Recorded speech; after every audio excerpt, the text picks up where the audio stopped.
This is a planetary-scale shield on Earth. Can you guess where it is? Its periphery is guarded by towering mountains, while its heart remains unyielding due to rocks, creating an unshakable land, even from space. It is strikingly visible. You see, it is surrounded by the Yungui Plateau, the Qingling and Daba Mountains, and the Hengduan Ranges that block east from west. Yet, as if protected by a divine shield, even the prehistorical powers that shape these mountains failed to breach this stiff heartland. Then, how did this super shield reshape Sichuan's landscapes?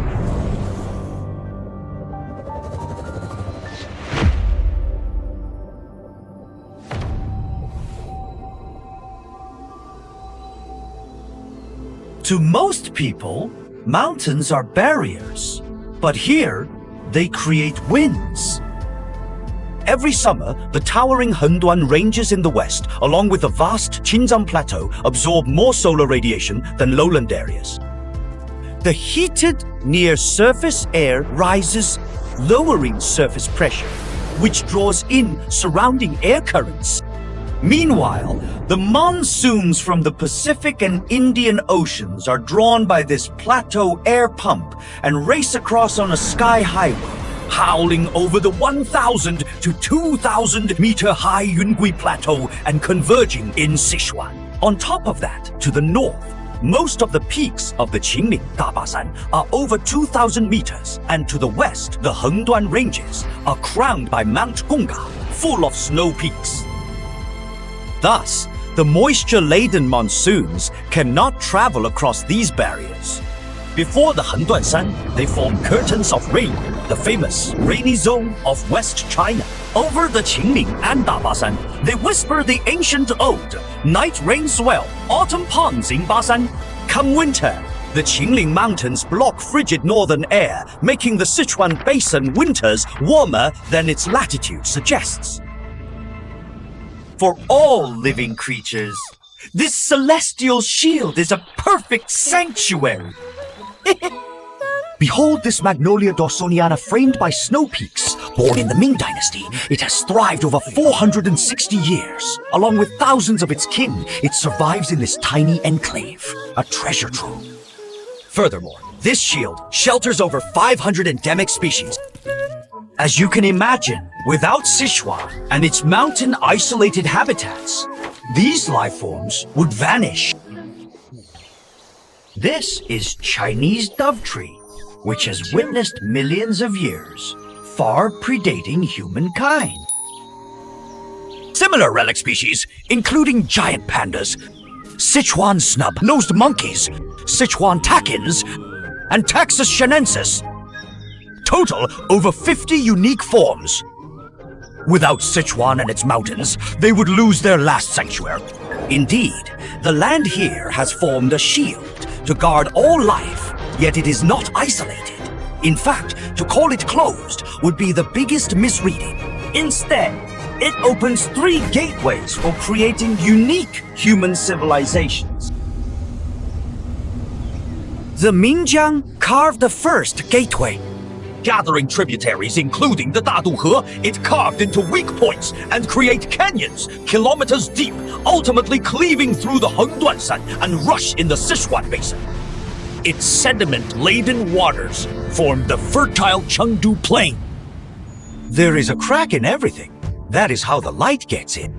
Over 4,000 years ago, an ancient tribe migrated through this passage into the basin. Thus began the rise of a civilization. They crafted artifacts unlike anything the world had seen. Hair like ears, lion's mane, tiger's torso, rhino joints, and phoenix tail feathers. A Sanxingdui style robot dog. One figure stands atop its head, another kneels on its back. A massive bronzen vessel crowns its head with 6 diving dragons. What astonishes archaeologists is this. What kind of imagination could birth such masterpieces? Not only did their material culture mirror the Central Plains in bronze artifact styles, but also incorporated northern staples like millets and mid-Changjiang rice, and even seashells from the distant Indian Ocean. Probably, for 48,000 years, routes to outside were blocked by Qinling, is poet's assumption. The shield not only opened pathways for the ancient Shu people, but also granted them a vision of openness. In the northern Sichuan basin, streams began their journey within the Qinling's heartland. Fed by mountain rainfall, these streams grow, each carving through Qingling and Dabasan until they merge into the torrential, the Jialing River. Like a sword cleaving heaven's gate, forging the shield's second passageway. Building upon this, the Jinyu Dao, Miqiang Dao, and Lixi Dao emerged as Shu Dao, which have witnessed countless great men. Limping of Qin through genius hydrological engineering, commanded operations for the China's ancient hydraulic construction Dujiangyan. Zhuge Liang stabilized Shuhan with a single province's resources, stayed loyal and devoted to the last. 24-year-old Li Bai bade farewell to his homeland, forging the Tang Dynasty's most luminous poetic legend. At 40, Du Fu dwelled in a thatched hut, yet advocated tirelessly for impoverished scholars. Then there was Xue Tao, who crafted peach blossom sheets. Through a lifelong odyssey of exile, the poet Su Xi clung to his credo: where there is ease, there is home. In the rich tapestry of life, their innovations, unyielding ethos, and expansive vision have infused into the soul of this land. The shield's third gateway channeled human migrations on an unprecedented scale, unleashing a tidal surge of civilization. Only a more majestic force could unlock it! The Changjiang!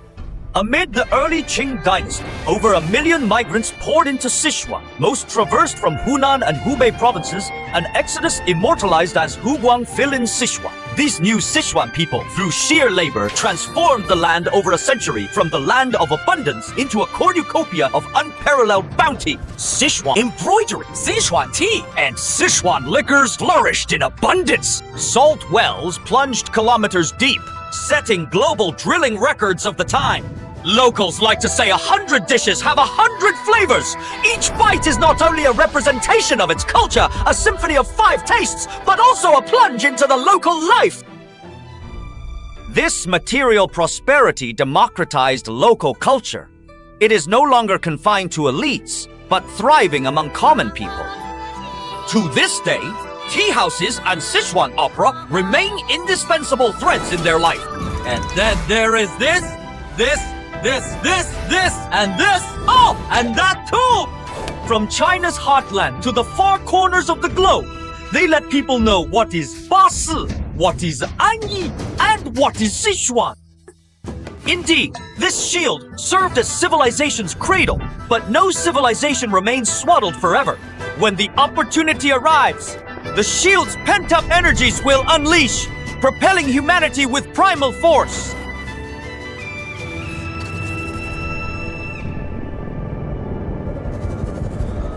This is the tallest dam in the world, soaring higher than a 100-story skyscraper. But its narrowest top is only 16 meters. How can such a slender structure withstand 12 million tons of water thrust?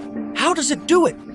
The secret lies in its ingenious design. Let's switch our perspective. We will find that the narrow Yalongjiang Gorge can just block the arch structure of the dam, thereby using the solid mountains on both sides to share the thrust of the dam. Not far downstream, the Yalongjiang suddenly turns around, forming a nearly 180-degree turn. Jinping, the second hydropower station, uses a tunnel to penetrate the mountain in the middle, generating electricity with the height difference between the upstream and downstream, without having to build a dam. But that is not all. The huge energy hidden in the mountains and valleys has made Sichuan China's largest province in installed hydropower capacity. Through EHV and UHV transmission lines, the electricity is sent thousands of miles away. Perhaps at this moment, when you press the switch, you will hear the sound of the surging river. Beneath the surface lies another titanic energy reservoir. Call it methane molecules in the deep geographical formation would be an abstract notion. But what if we reframe it as natural gas? As China's premier natural gas province, its pipeline networks radiate outward, gigantic combustion engines firing progress across the land. The roads to Shu have become new ones. They connect the Yunhui Plateau, cross Qingling and Dabasan, break through the Henduanshan, and even rush to the sky, making the super shield a super hub, and also become an engine radiating nationwide.